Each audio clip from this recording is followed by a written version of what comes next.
Mega daughter Niharika Konidela Venkata Chaitanya వివాహ వేడుకను నిర్వహించడానికి కుటుంబ సభ్యులంతా సోమవారం రాజస్థాన్లోని ఉదయ్పూర్కు చేరుకున్నారు.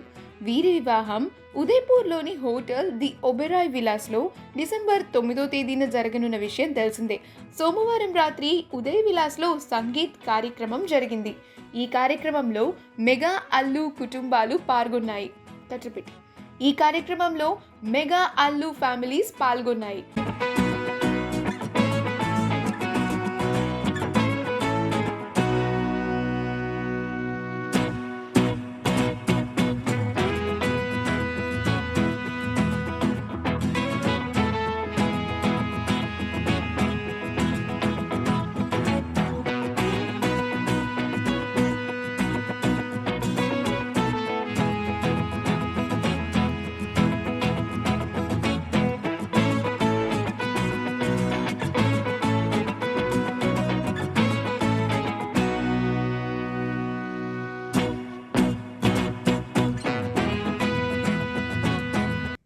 ఈ వీడియో కనుక మీకు నచ్చినట్లయితే మీ అభిప్రాయాన్ని కామెంట్స్ ద్వారా మాకు తెలియజేయండి. మా ఛానల్ని సబ్స్క్రైబ్ చేయడం మర్చిపోకండి.